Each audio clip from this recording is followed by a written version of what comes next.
Hi, everybody. This is Dawn Mitchell, and welcome to Dawn of Sports. This week, you better settle in because this is fascinating stuff. We have Roshini Rajkumar, who is not only a crisis strategist, a lawyer, an executive coach, and host of the Crisis Files. She is going to give you some tips that you can keep yourself grounded if a crisis ever evolves in your life. But we're also having a lot of fun. We're talking sports, so stick around for Roshini Rajkumar and more.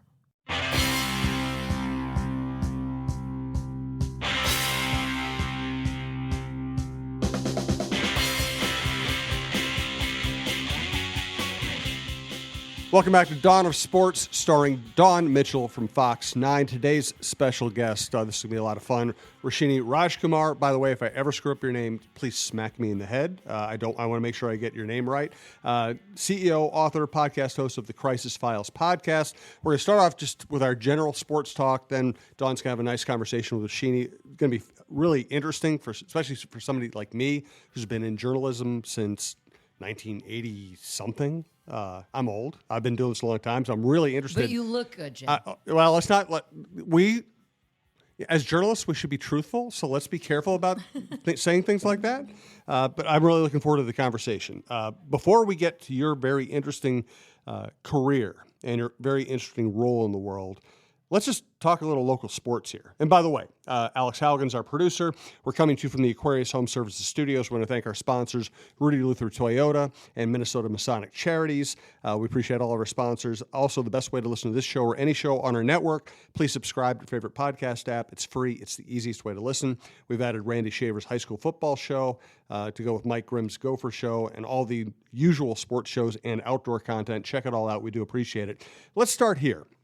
Before we get to Vikings, Twins, and everything else, I think this was the best week in the history of the Minnesota Lynx since they won their last championship in 2017. Unbelievable. First of all, let's start on the court. Let's not even get to Maya Moore yet. Just how Nafisa Collier has been playing has been lights out. Back-to-back games. She had 27 points. Then the next night, 31 points in Maya Moore's retirement game. And I always hear rising tide lifts all boats.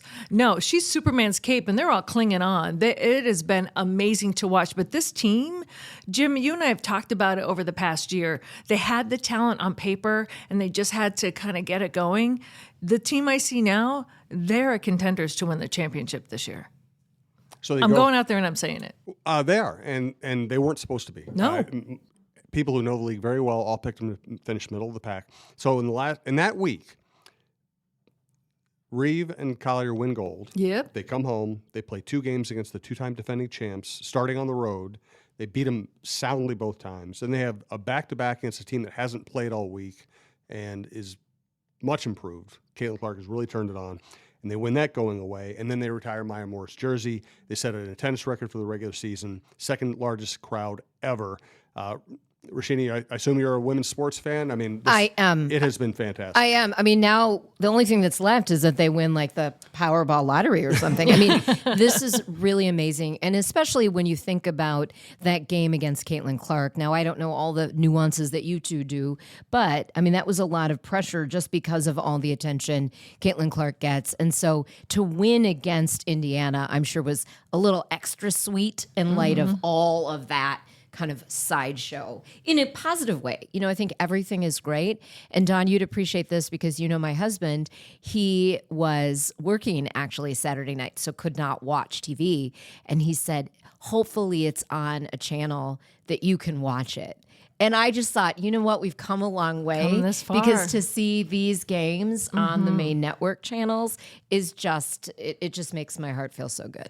And to see the interest, not only, from hearing stories like that, but to see it on social media where people are like, well, what, oh my gosh, what channel is it on? Or they already know. It's men answering men, like, come on. And then they're just tweeting about whether it's, Caitlin or whether it's Fee. They're just going on. And I'm like, this is exactly what we wanted. And the level, like I said, and back-to-back games, I can't get over it. But Jim, you brought it up, like the Olympics, and then to do it, and all the hoopla, all puns intended, that went with that. You travel, come back, get those, and blah, blah, blah.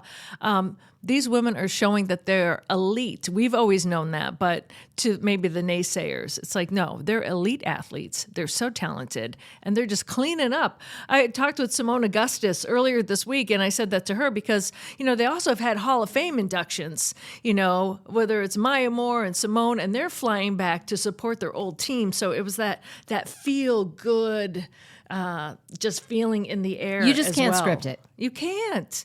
You can't. It was amazing.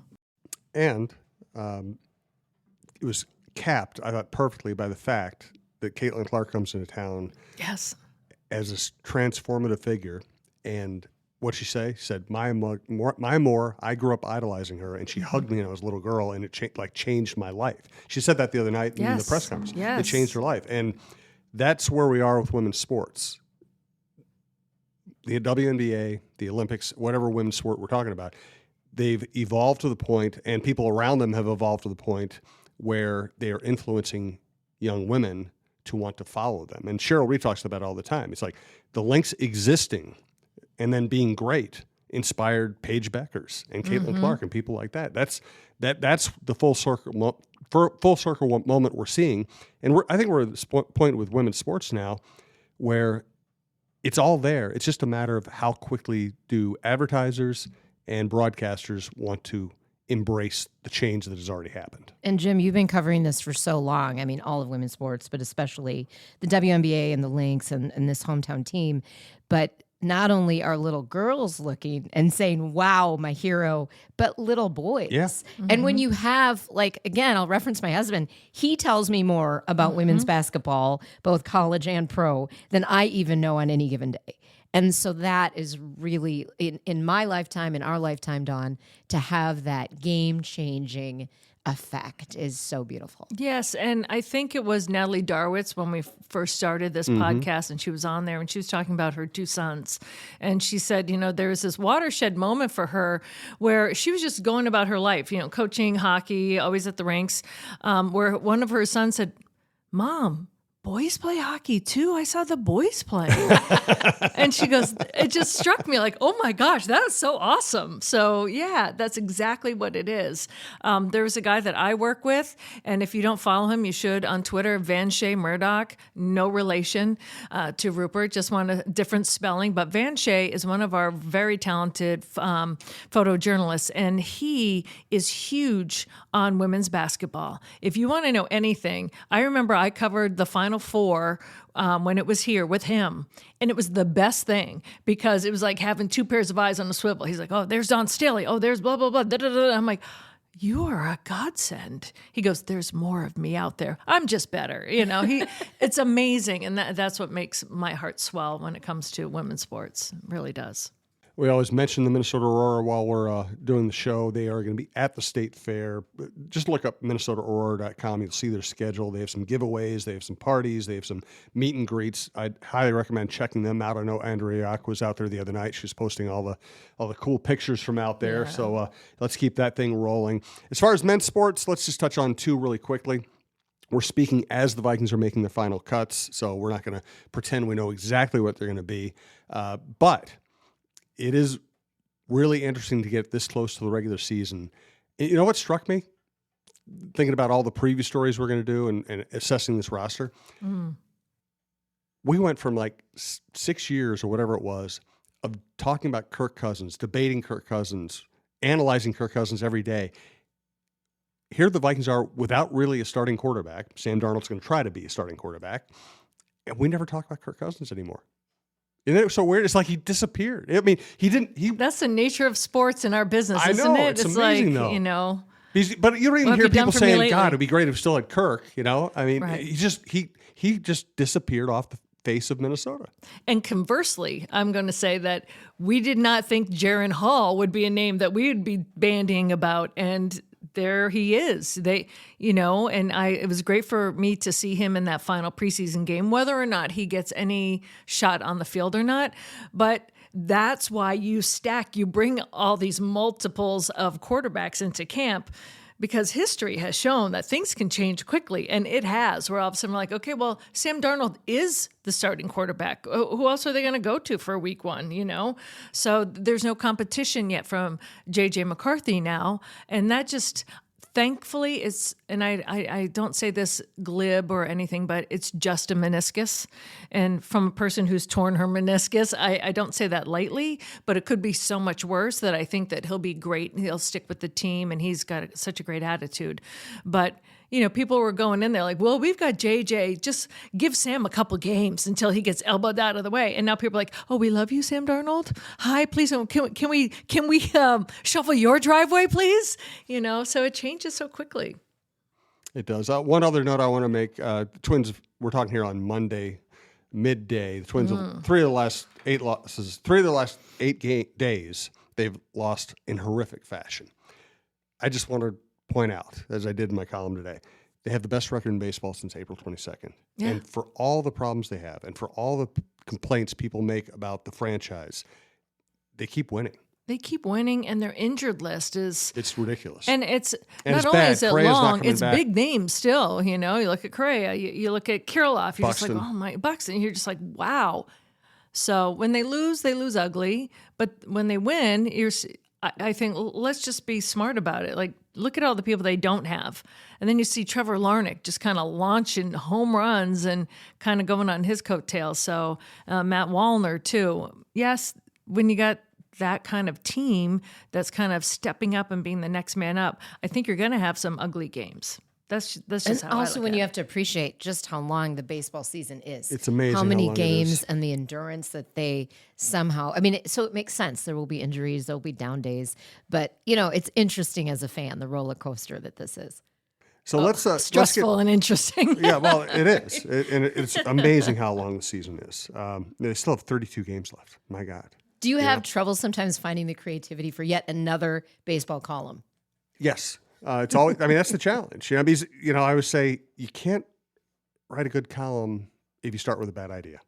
You have to have a germ of an idea that you can develop, or and it has to carry through 22 inches of copy, And yeah, it's so funny because like Sunday was a day game, and I thought, okay, I'll have time to write after the game. I can write off whatever happens.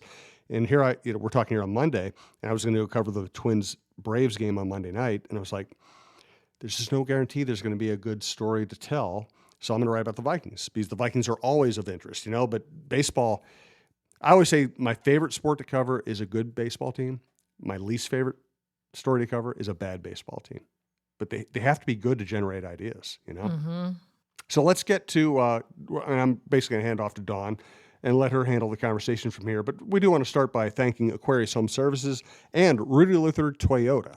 Ready for a women-forward car dealership? Rudy Luther Toyota empowers their many women on staff in sales, management, and service. Whether you are looking for a new Toyota or pre-owned vehicle, Rudy Luther Toyota has something for everyone. Every vehicle comes with a Luther Advantage. 10 cents off fuel and car wash discounts at holiday stations, Luther Advantage warranty, and 5-day return policy on pre-owned vehicles. Located just 5 minutes west of downtown Minneapolis, off 394 and General Mills Boulevard. And they're also hiring. Want to join the team but don't know where to start? Visit RudyLutherToyota.com today. Rudy Luther's been great to us. They've been big supporters of women's sports all along. We also want to thank another company that does great work, Minnesota Masonic Charities. When people think of the Freemasons, they often think of secret handshakes and unusual hats, and of course, the pancake breakfast. Minnesota Masonic Charities would prefer that you think about the work that they do right here in our community. Places like the Masonic Cancer Center at the University of Minnesota, or the Masonic Children's Hospital and the Masonic Home in Bloomington. They are just a few examples of the important work that the Freemasons support here in Minnesota. As part of the largest fraternal organization in the world, Masons have consistently answered the call when it comes to charitable needs. I am happy that Minnesota Masonic Charities has chosen Minnesota Bound and this podcast as a place to help spread the word. We look forward to learning so much more about their many programs here in the weeks to come. All right, Dawn, take it away. Well, I'm really excited to have Roshini on our podcast because Jim and I stated this at the very beginning of our podcast, that we wanted to have strong women that were on here, and not to the detriment of men. And you're the perfect person to talk to because you're a strong woman, you're a self-made woman, former TV news reporter, and you do also deal with sports figures and sports topics in your own podcast. So I'm just going to run down a list for. So And I'm also going to say I also love men. Yes. I mean, in Like, all they the support ways you. that I could love, do without 'em. That love comes out, whether it's We friendship. love you, Jim, I have and the Alex. best little brother in the world. We're 2 siblings. Yes. I have a great husband who's such a big proponent of me and his 2 daughters. So, yeah, I'm absolutely not a man hater in any way. Yeah, and not that there are tons of women out there, but there are many that will. I remember, this is a story, and I'm not going to name names, but I walked in this one room one time, and they said, "Do you agree, Dawn?" I go, "What?" I didn't hear what the topic was. I go, "What was the topic?" "All men are dogs," and there was like 4 women in this room, and I went, "No." And they go, "Oh, come on, don't be a wet blanket." And I go, "No, I don't say what I don't believe. And I do not believe that." And they're like, "Oh, really? Have you ever had a good relationship?" I said, "I have." I said, "I date great guys." I go, "Just because you don't marry them doesn't mean they're, not great guys." I said, "My 4 brothers are great men. My dad is." I said, "My closest guy friends are fantastic." So, and the room just got quiet. So I don't like going into those rooms where people are man bashers, because there's a lot of terrible women out there too. So, especially in sports and in the business world, you deal in the C-suite, and I'm going to get into your resume in a moment, but I believe that you have to have that teamwork. And the best support that a strong woman can have is a man that, A, is not intimidated by her and that celebrates her. And we're seeing that in women's sports now that we just talked about. But that's what I really like. So this show, that's what I wanted to celebrate. So I appreciate all you do. So for many of you who don't know, Roshini is I love a crisis strategist. I always fashioned myself that maybe after I did this, I would be a spin doctor and that kind of thing. But can see it. It's a lot of work. So I give you credit on that. A C-suite advisor, also a licensed attorney. So Jim, if you have any problems, you can just, I need a team of attorneys. you at all might times. need a whole team. And not only a professional speaker, you have Fortune 500 companies, but you also have your own podcast called The Crisis Files. And if anyone has a chance to go over to her podcast and listen to it, they run the gamut of different professions. You talk with sports figures. It's fantastic. So let's start there with Crisis Files. Going from a news reporter, former Fox 9 news reporter. Before I got there, I can't believe, We miss each other. Yeah, it was like you were Like going in the ships door. in the I was night. coming. I really am fascinated how you got into not only the crisis management. I understand working and giving you motivational speeches, but crisis management and also the crisis files. How did you pick that? Well, it's really been an evolution, Dawn. So in working in television news like I did for about a decade, and you're on screen every day, multiple times a day, working under a deadline. I mean, I don't need to tell you, you know exactly what that is like. But what people don't always realize is behind the scenes is more of your day than on camera. So behind the scenes, there might be crises that are happening, whether it's audio or just someone you think is going to be a great interview and they give you nothing and you've got to turn a story for that day's news or whatever it is. So that taught me just some poise under pressure, I would say, my television reporter life. And at the time, I also, my degree was undergrad in poli-sci, and then I went to law school, and I went to law school planning not to practice, actually. Really? So, yeah, I went to college planning to practice and then went to law school planning not to. But I keep my license current and I use it all the time. I used it in my TV career in some of the markets I worked. I did investigative reporting when I was in Nashville TV, where Tennessee has a death penalty. There were a couple different times that I was on the legal angles of the death. I mean, literally the death was going to happen. And both of the times that we had team coverage, much like in Minnesota, there's team coverage on the weather, Yes. team coverage, and I did the legal angles. Both of those 2 that happened in the 2 years I was in Nashville ended in an 11th hour stay. So those executions did not happen. But they kept coming back to me. One of my colleagues was actually in the prison, watching what was going to happen, and we were covering different angles. So in the markets where I was a TV reporter, several of the stations utilized my legal background, whether it was court beat or how we covered certain trials, and it just continued to come in handy. So when I made the decision to leave television news, I was actually at the time at the NBC in Detroit. It was early 2006, and I thought, okay, what can I do? I was moving back home for a relationship, not the one I'm in now, but one that I moved back to Minneapolis for, and I knew I didn't want to go back into TV news here because I had already done that. So I started formulating the ideas for my business, and that's where kind of the professional speaking came up as one line of revenue, and then slowly starting to build how I could coach executives, how I could coach business people, lawyers, other types. So I would say that work, which is now, as we speak, 18 and a half years in of my business. Congrats to you. Thank you. That work is really what led to the Crisis Files. I mean, that's what's so interesting. 6 years into having my business, I got my own show on what was at the time the CBS radio station in the Minneapolis market, and I had Real Talk with Roshini for 9 years on that station on Sundays, and I left it because I had already started concepting the Crisis Files, originally as a TV pilot, because that was really my love, even though I fell in love with talk radio while I was in TV, and I loved doing my Sunday show for 9 years and met so many great people, regular contributors, four of whom became my Crisis Squad when we shot the pilot in April 2022.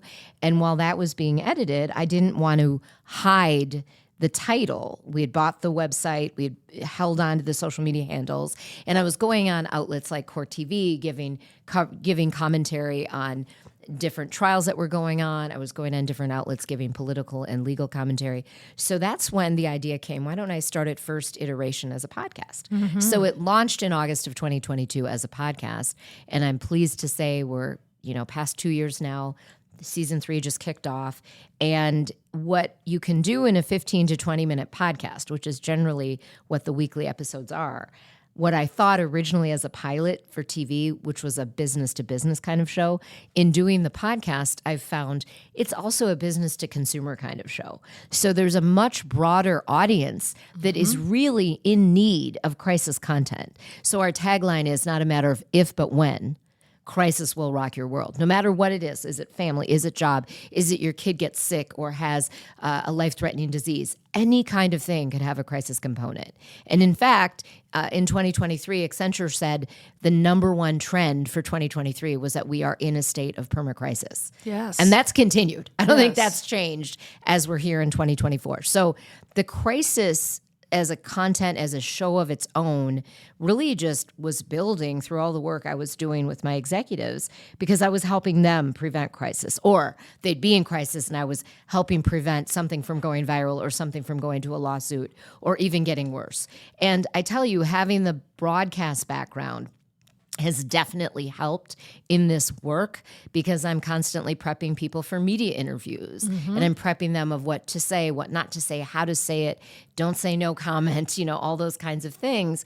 And it's those nuances. Yes. And that's what I love really studying now, are the nuances of communication as someone comes to me with, hey, we need to prevent this. So with my clients, I'm always trying to coach them how to always be in crisis readiness mode. And if, fortunately, many of my clients have not had full-blown crises. But when they do, they know how to react. How do you handle it to be always dealing with someone else's issues? You've got to step away from it. Because as you were saying it, I was getting tenser and I was like, oh my God, she deals with this every single day. How do you do that? Well, that's also why having television news as my background, even more than being a licensed attorney, because again, I wasn't a trial attorney. I don't practice law.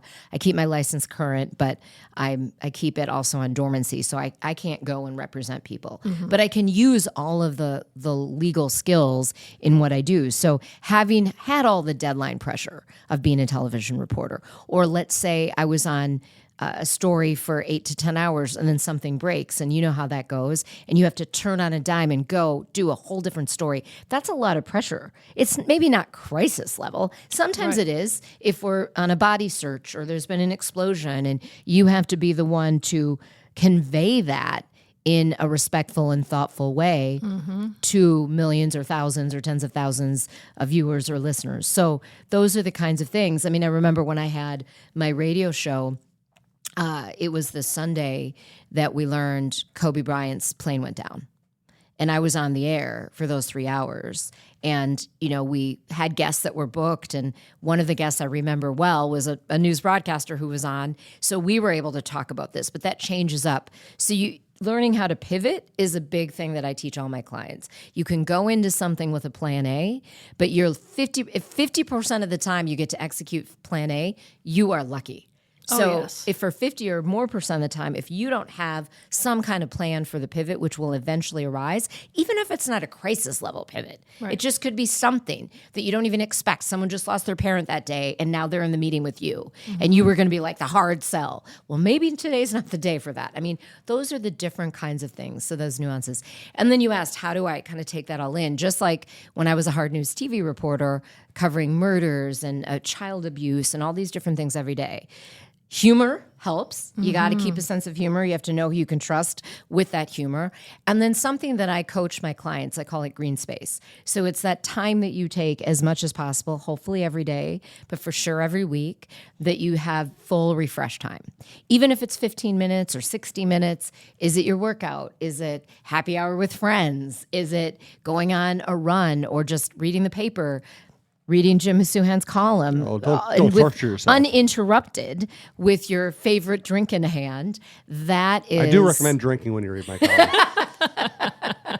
I'm in crisis mode. Or CBD or THC, something. It enhances the mood of it. Yeah. Or obliterates your memory. Either way. Yeah.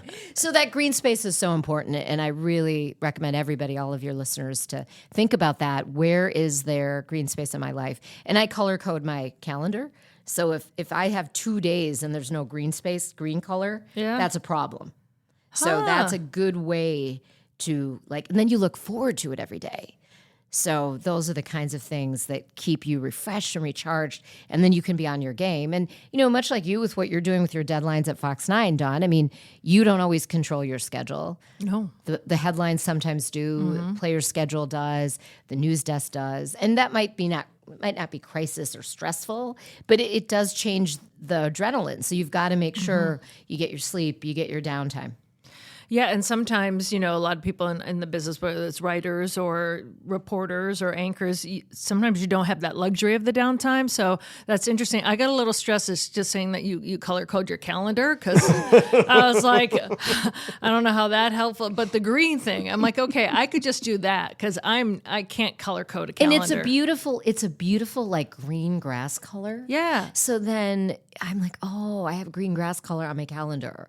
So for example, I leave for my annual U.S. That's Open trip this week, and there's a lot of green space starting Wednesday through the weekend, and I'm so excited. I'll see 2 of my best friends from Boston College, where Donna and I both went, and my brother will be out there. He's taking me to the President's Suite on Saturday night to watch the match that night. So lots of green space, and that's needed. You know, it's really interesting. This is years ago, but my brother is a teacher now. They correct papers differently. But when there was red ink, green ink, blue ink, like there was a psychology behind that. Teachers should not correct papers in red ink anymore, because it really the stress level of the student receiving that grade and those instructions, like there's a psychological effect. So green was the preferred color if you're going to make a correction in terms of, especially knowing your students, you know. But gosh, when we were growing up, it was all, even the A's were in red, right? But it's just that visual when you said that. I'm like, I may not color code the rest of my calendar, but I might start putting things in green. I might have to go buy a green marker. I like that. Or a highlighter. Or a highlighter. Do the highlighter. Yeah. Well, and so I recommend this to my clients. No, it works for me because I need to be able to just scan and not read. And certain colors mean sales, like I have to sell. Yes. Some colors mean when I have a media appearance. Like today, you guys are in red. Because red, sorry, it's but goat. it draws attention. Yes, yeah. That's when I know I'm She was doing nervous something. about us, Jim. Yeah, Rightly so. something with the media. And then I have a color for my clients, and that's good because I'm making money when money. I have that color. It's a different color green. Right. It is a different color green. It's a dark green. Is it? But it. it's a It's a good change. color. Good guess. I love it.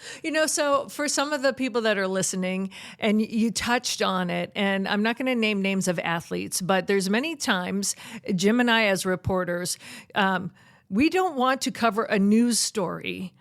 Maybe you do, Jim. You're kind of smirking because you got a column to fill. But No. I don't want a and you and I player have to talked get in about this trouble. before. No, I don't. Yeah. I don't look forward to writing I don't. about people having problems. It's a responsibility. It's not a joy. It's not right. And some people think that, like, oh, here the reporter's going to love that so-and-so got into this issue or trouble. And it's like, no. I'm always thinking, oh, please no. And then that's a news reporter's job. I'm also thinking in my mind. And many times our news reporter comes in and covers that.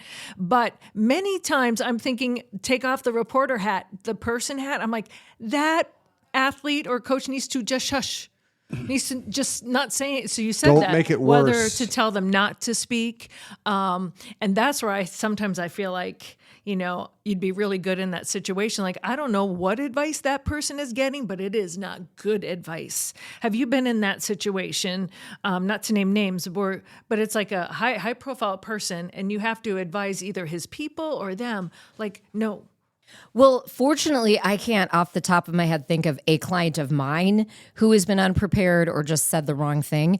But I'm going to take us back to something many of us can remember, which is when Wells Fargo a few years ago had like the major meltdown. Yeah. And the CEO was testifying in front of Congress. So this is, I believe, pre-COVID. This is a while ago. And I couldn't watch it cover to cover, but my husband had it on in the background in his office. And I was getting texts from him throughout the day. This guy needs you. This guy needs you. And when I did get a chance to watch different clips of it, I thought to myself, no client like that of mine would ever break down in front of Congress like that. It was stunning for me, and I'm not going to name his name. I know How his ill-prepared. first name, but I won't say his last name. But you can look him up. I'm like, you make so much money, and either you don't have a coach who prepped you for this congressional hearing, or you have a coach and they suck. Because Right. that was a disservice to your brand, to you, to your employees, to everyone. And they ate him alive. So I have used it in columns I've written about crisis savvy. Okay. Don't be that guy. And it's not just about hiring me. There are some real basic questions you can ask when you know there could be a crisis, or if you're anticipating you just want to be crisis ready.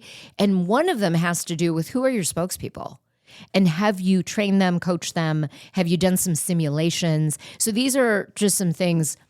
I mean, do it at home with, like, you got a tough thing to ask mom and dad about if you're a teenager. Practice with your sibling. I mean, Right, play the right. role of mom or dad. And it never hurts to practice.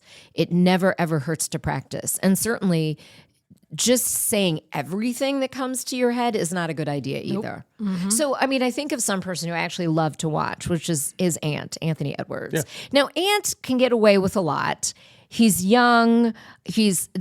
I think we expect less of the right comment from him, or the scripted or planned quote, compared with the CEO of a Wells Fargo or a PepsiCo or something. But partly why he's so fun is that it's unexpected. So I would imagine as time goes on, he might get a little bit of coaching, the Timberwolves, or hopefully he stays with us, or whichever team he's with, because if you could just bottle that. And here's an example of someone who I know has had some coaching. I mean, I don't know, I didn't hear it from them, but my very strong guess is Caitlin Clark. For her young age, and she stays poised, and she answers, and she gives you the right soundbite. Now, Ant gives you a great soundbite, don't get me wrong, but some of them could be actionable, which means could incur a lawsuit, or at least bad optics. So we have to be careful, because you don't want to constrain, and you don't want to make someone seem not authentic, because Yes. it's pretty Which happens a obvious when lot, they've been though. overcoached. Yes. So it's finding that line between your authentic self and knowing what not to say. So when I say don't ever say no comment, you can buy time by saying, you know what? I need to check with my team on this. Yeah. Give me 24 hours. I'll get back to you. So that at least is a response that the member of the media can handle. And also perhaps to respond in your personality, right? Some athletes, they get a bad rep sometimes because people listening to the thing don't know that maybe they've been asked that 12 times. By that last time, it might just step a nerve, right? And they might just say, I'm not talking about that. And that he comes or she comes across kind of like a jerk. We know because like somebody might have been harassing him on the way to the podium, but the people don't know because that's the first time they've heard him say that. And it's like, don't take the bait. You know, it doesn't matter how many times. So there's going to be some, and I'm not dissing bloggers or anyone, but there's some people out there, social media influencers, they just want that gotcha comment, you know, so they kind of want them to get under their skin so that they can get that moment and they can put it on social media. You can tell the players that are coached where they don't fall for that. You know, they're like, well, that's an excellent question, or you know, I'm not going there, but you can say it with a smile. Exactly. You know, like never let them see you sweat. And that's when I'm like, that person has been coached because, you know, if I were in that situation right now, I'd be a jerk, you know, like that's the key because they still want to be able to sell things maybe when they stop playing. You know, it's about presenting that image. And that's that fine line because we've seen the glazed over overcoached where you just get that beige, I just call it beige, that beige answer, you know? Somebody like, oh, how's so-and-so talk to? A little beige. Still trying to break through, you know, that glazed over, robotic. So that's that fine balance, isn't it? It is. And I want people to be authentic. And I always say less is more. So if you can say something, give them something, but it doesn't have to be a paragraph. In fact, I think of a time that what reminded me is when you talk about how you as the sports anchor reporter don't want it when something bad happens with the player. You kind of want to let news handle it. Yeah. Whereas I say, I think it's still the sports journalist might be in a better position. But that being said, whatever your my outlet... internal thing. If I'm told this is a story you're covering, you're Right. covering it. Like when I first got here, it was the Love Boat. It was Star Caps. It was the Wizinator. I was like, are you kidding me? Like Right. I came here to cover football and other sports. And not scandal. Yeah, Well, but you have to, and you have to handle it with a level of decorum. But in my brain, like as a person, I'm like, oh, I really don't want. And then I don't care about their personal life. And then the teams and the coaches can't get mad at you for doing your job. So that's partly what my point is. I mean, This happened. You are a journalist with credibility. You've got to cover it. But I think back to my Fox 9 days, the 2 years I reported for Fox 9, and there was a press conference. Mike Tice was the Vikings coach at the time, and there was some kind of disastrous game. I mean, which could really be any It's season. the Vikings, of course. But they said, and I don't know if it's because we didn't have a sports person on or because it was more like a harder edge kind of thing. So whomever the powers would be said, okay, Roshini, you're going. So news was covering it. And it was like, to me, some of these questions were so obvious. So I just asked a question which I thought was obvious. And I said, Coach, so who's to blame for what happened yesterday? Just something like that, like not even expecting what he was going to answer. And he said, the buck stops with me. And I thought, whoa, thank you for that quote. I'm using that. I mean, you know what you're using, right? When you hear the money bite. Guess what? Everybody used that quote that night, regardless of station. Yeah. And so, like, I'm not saying it to gloat, but it's like I asked the right question, and I was stunned at that time that the sports reporters that cover this guy day in and day out every season, to me, it was just an obvious question. Well, it's not to say I don't, or my colleagues don't ask the tough questions, because we do. You don't know. I don't know who was there that day. This was before your time. Yeah, as we've already... I am not. But after working in Boston and Chicago, I am not afraid to ask those questions. Right. I'm always very acutely aware of how I ask them, because I'm not trying to be a jerk. Well, because they could withhold from you later. I mean, you are I just want to walking be a fine professional line. about it. I mean, I think about how I would want that question right. asked I mean, to you're me. in the locker room with those guys, which thank God I never had to do. I mean, Don's in the locker room, And you have to still ask the questions, even on good days. And if you tick them off with other times, they could withhold, and they shouldn't. I but just they do might. it for me, and everyone's different. I just want to be fair. I just say, if I were in that situation, how would I want that question to be asked of me? I don't want it to be kind of like the gotcha journalism, even before it now became a thing, has always gotten under my skin. I've never liked that. Totally agree. I can hear my mom. It's not what you say; it's how you say it. And Totally. it's always in my head. Like, how did I say that? And even that question, I wasn't trying to be a gotcha. No. I just was. But that's just a blunt question. Who's to blame? And I think we got a better answer than anyone thought he would give that day, with just what a depressed state everybody was in. So, and I do think it's sometimes your background. There was one time, and I don't know if you were there or not, Jim, but it was a Green Bay game, and it was Mike Zimmer, and it was horrible. He was so mad. Mm-hmm. He was almost red at the podium, and the answers were short. Sunday? Yeah, it's right. And I just said to him, I go, Mike, what are you mad at? Like, and people looking at me like, can't believe you asked that question. But everyone could see he was mad. If steam could come out of his ears like a cartoon, it was true. And he goes, I'm not mad at anything. And then he went on and said everything he was mad about, right? So you have to ask those questions. Like, it's just obvious to me. Like, I'm not going to sit there as a journalist and be like, well, he's mad, and I'm not going to ask him why. So you had to ask that question. well, yeah. And I guess my challenge is more to the coaches and the people that give you just, or get upset when you ask those questions, because it's not your job to be everybody's friend on those teams. No, but also as a person who played sports my entire life, not professionally, I also know that you don't play a game to lose. You're emotional about it, and you just put your body on the line. And that if someone, you come in there raw, that's what the locker room is, and even the podium, you're not really cooled up. You have a cool down period, but you're still not. That a question can get to you. Like I said, if I were came out of playing a game and someone asked me a question just in the right way, and I was still kind of all revved up from the emotion of the game, like I knew I blew it, like if I did something, like even if I messed up getting off this anchor desk, if someone goes, oh, what, da da da, I might not say something too pleasant. Well, and that makes me think of all of the Timberwolves this season, and getting as far as the team did, as we did. I was really impressed with all of them when they took ownership of a loss. I mean, when you think about Ant at 23, whatever, or 22 at the time, I lose track because he's so young. I mean, there are 30-year-old, 35-year-old players that won't do that in every league. And I was so impressed with this team, how they did that. Even when it was a joint failure, he took responsibility. And I thought that was really cool to see as a fan. I thought this is a great group of people to cover, top to bottom, that organization. And that organization has embarrassed itself so many times in so many different ways over so many years. To actually have a blend of geniality and competence, completely different experience, and I loved it. By the way, one clarification, Don and I were saying, hey, we don't enjoy covering when bad things happen to people. I'm talking like really bad things. Really bad things, yes. Give me the Whizzinator every day of the year. That was the Whizzinator, you can write a joke column every day about the Whizzinator. I'm still writing about the Whizzinator. Yeah. So give me that stuff. Give me the funny stuff all day.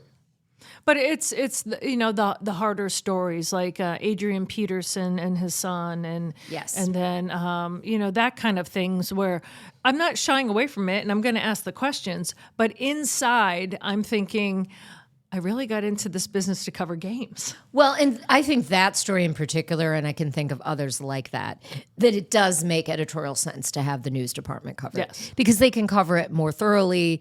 They have the connections, hopefully, in the court system and other places that, are not expected of you, just like you have the sports connections the news reporters don't have. So I think that's a really good example of when, back at the ranch, you talk about it with the team, management talks about it.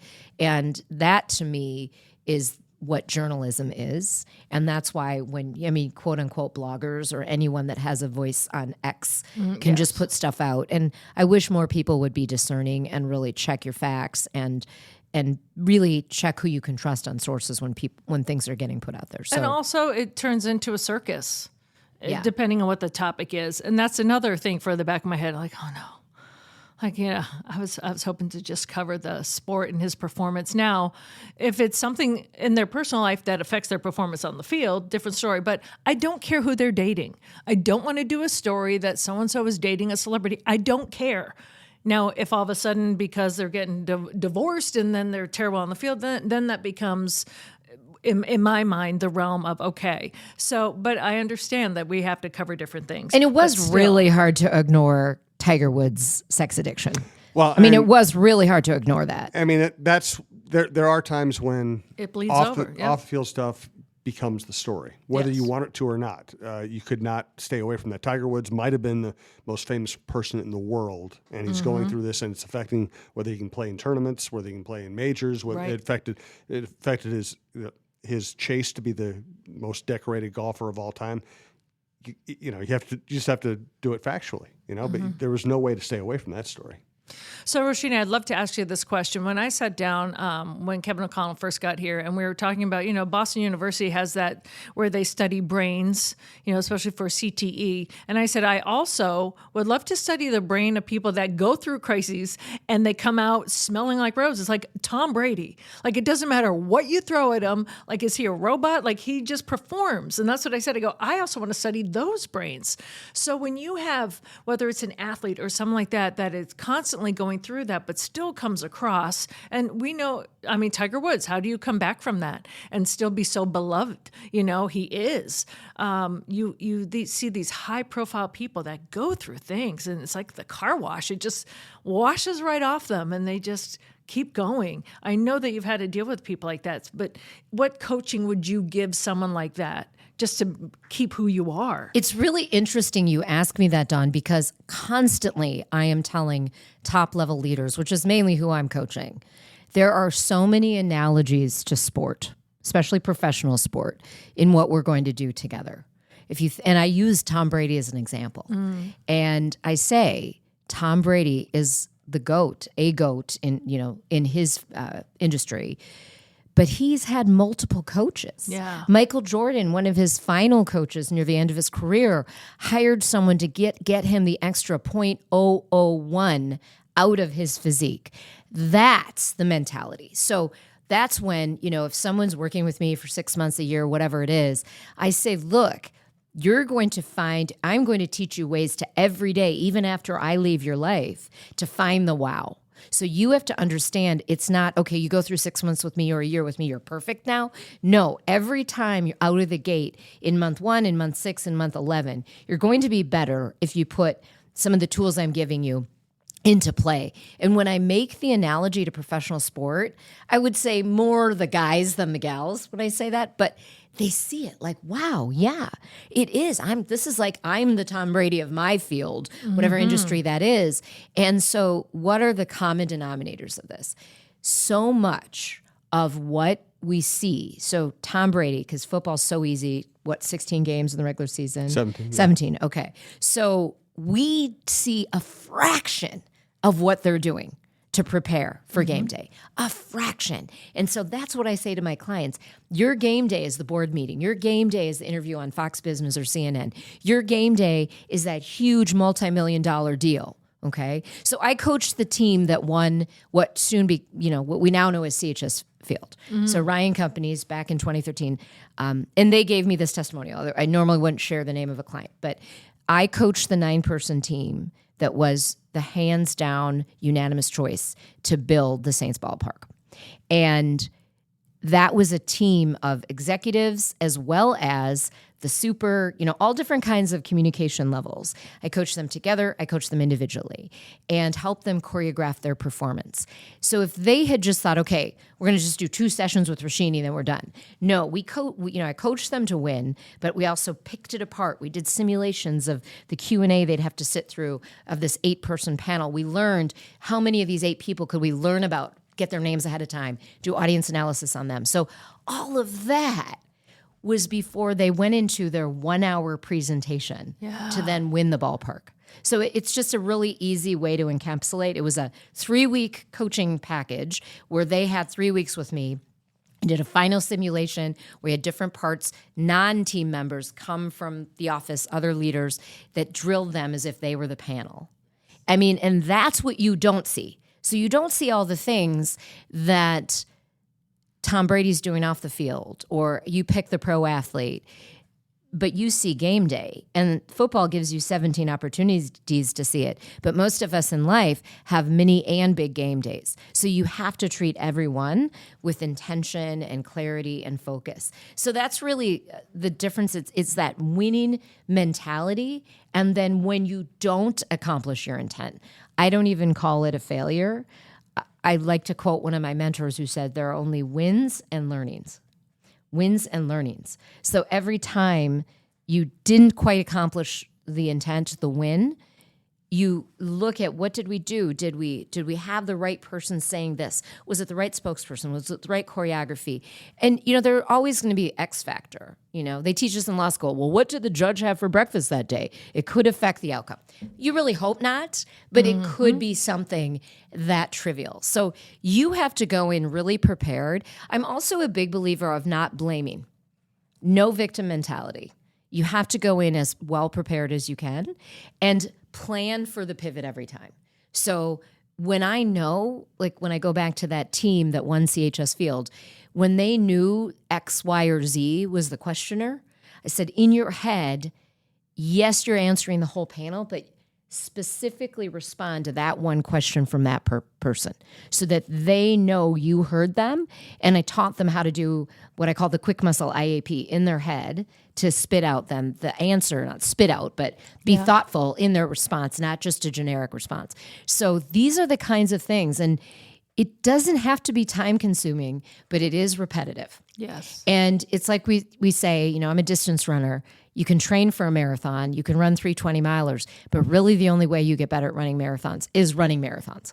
Because nothing teaches you what game day teaches you. Mm-hmm. But also, I've run a half marathon without training. I would never run a full marathon without some kind of training.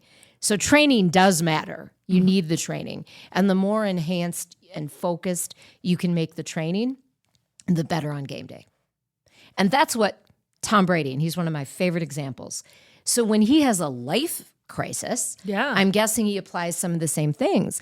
But you also have to have a sense of humor. If you're able to laugh at yourself or not care, so there's always going to be this narrative out there, and there could be false layers of it. It could be very true. At the end of the day, he's got kids with his ex-wife, and he has kids with 2 different women. You don't want to damage them, so you also have to shed out some of the negative and focus on what is my positive, and that's what I'm going to address. And then, as I get older, I kind of care less and less what other people think. So if you can go as focused into it with your intention and you're being ethical and you're having integrity, don't let the naysayers get you down. And I do think that Tom Brady has that pretty mastered. Yeah, it's, unbelievable where you have all of the NFL confiscating your phone, not liking you, and you still come out like smiling and love the NFL. Like, I don't know, that kind of stuff is amazing to me. And some people, when they go through that, they're like, forget it, I'm just off social media. Nope, doubles down on it, posts even more. Like, wow, this is like a Teflon brain and heart. Like, how do you do that? So I know it's coaching, but well, he probably also has a good green space regimen. He probably has his way. He can afford going anywhere, getting a massage every day if he wants. He can do self-care to the max, whatever it is. But the thing is, for your listeners, each person has to find their own. Green so space. You can green space, and you do once a day. What's your recommendation? Process, like when failures happen, or how do you keep the noise out. You have to find your own way of doing that. I'm a big believer for green space at least every day, even if it's 15 minutes. Even if you can get up in the morning, whatever it is, I'm just going to use meditation as an example, and sit there for 10 minutes and do 10 to 15 deep breaths with your eyes closed. Mm-hmm. Or stand in a garden and just take it in and not be thinking about work for 10 minutes. I'd take it. If that's all you can do, that is better than nothing. Some of it for me is also pure play. So when I'm on planes now, I used to try to get a lot of work done. I watch movies. I was really bummed my last trip to Chicago, there was no TV. No I'm screen. like, really? And on the flight out, I was even bumped up to first class. I'm like getting all excited to watch things. So I did do some reading and some work. But yeah, I love watching movies or just live TV. I'll watch some sport or if there's a trial going on, I'll watch that, whatever. But it's just, I just have so much fun. And the plane now, because I just am able to get to my destination and have some. Maybe it's kind of the ex-TV reporter in me. The only thing I can do that completely, I'm not thinking of other things, is watch TV. Whatever it is, fun or news, I'm just focused on what's on my screen. And I'm not thinking about anything else. So whatever that is for you, find that. It's not like, I'm not saying TV watching is the best use of your green space time. But on that plane, that's the best use for me. Well, Jim, yours is music. Yep. One of the green spaces. And when I'm on planes, I usually watch concert videos. Do you Nice. Yeah. And no guilt because you're on a plane. Right, Got exactly. time to kill. Yeah. Well, there was a time, and you talk about crisis management. There was a time when I lost my mom. My dad was not doing well. My dog was very sick. I'm leaving with neighbors, and I would literally get on the plane to go to the Vikings, and I would just sleep. It was my only time I could sleep. And I remember my photographer going, "I've never seen someone fall asleep, like dead asleep, before we take off, and you did not wake up until we landed." But that was so a green space was like my safety where I could sleep because I wasn't. Well, let me tell you, that's just like you need sleep. So I'm not going to count sleep in your green space Really? time. Yeah, Well, I mean, felt good. safe. It was I'm my glad green you can. space. Yes, Like, here's good. the plane. Yeah. Well, Give me a window seat because it was my little, let us sometimes call it's that even- your self-care because you really do need that. Okay. Yeah. So then the green space was the field. I was not getting much of anything at that time, but then you do learn these things to get yourself out of the crisis mode. Like I need to, run around the lake, or I need to, for me, go to hot yoga, which I've been doing for years and years. But sometimes, even when you're in that encapsulated space, like on a plane, I couldn't even focus to watch TV. I couldn't even read. Like I just had to shut my brain off. Right. That says a lot. And hopefully you've gone past that. Oh yeah. Yeah. You deal with that. But what I'm saying is you need to even find it like a safe space for your and sure. a plane was like that. Like, can't wait to get on that plane. I don't have to worry about anything right now for like an hour and a half. No or 2 text message hours. can get to me. I'm on airplane mode.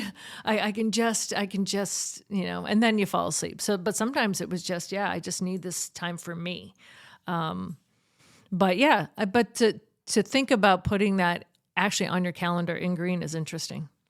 And you look forward to it. I can't little say that playtime. enough. Yeah. I just can't say that enough. I mean, you were over last night when we celebrated one of our TV colleagues. Yes. And it was so great to have about a dozen media women at my place. Mm-hmm. And that was green space on my calendar because it was pure fun.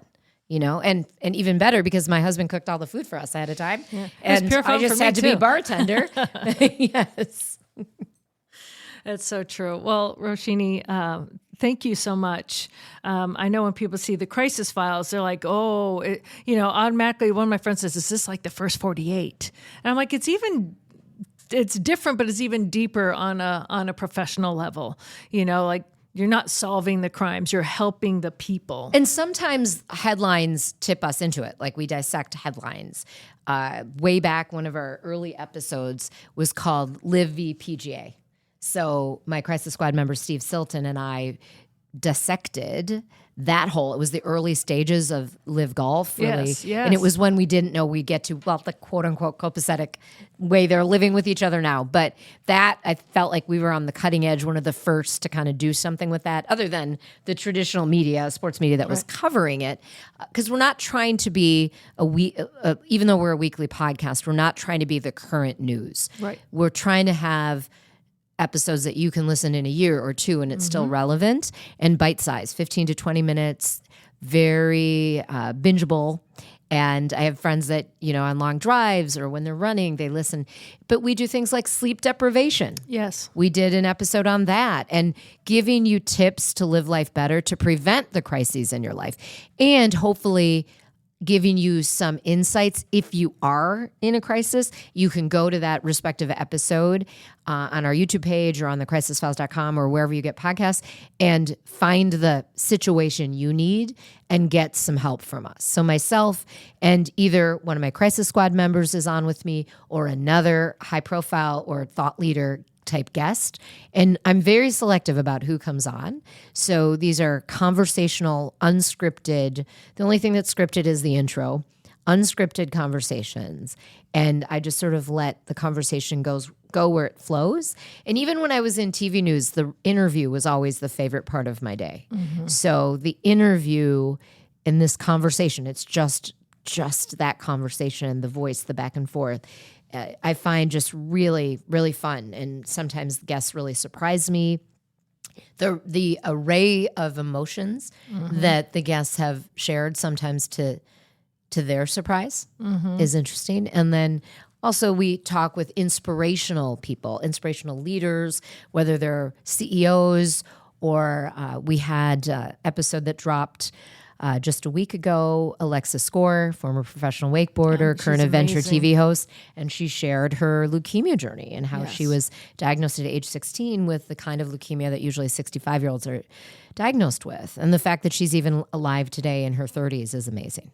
And that episode got a lot of engagement. And crushing it. Crushing it. Her wakeboarding, her water skiing, all of her outdoors, and just an amazing human. But she's such a light. Yes, she's such a light. So we have all different kinds of guests, different generations, different topics, and I mean, really, the commonality is we are trying to give you some light, prevent crisis where we can, and give you some actionable steps if you feel you're in crisis.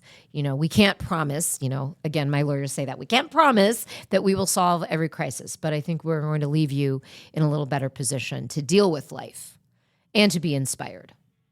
Well, thank you very much. And you leave us even better because you brought us yum cupcakes. Sorry, Yay. Jim. Sorry you can't have any. I'm going to take this one towards me.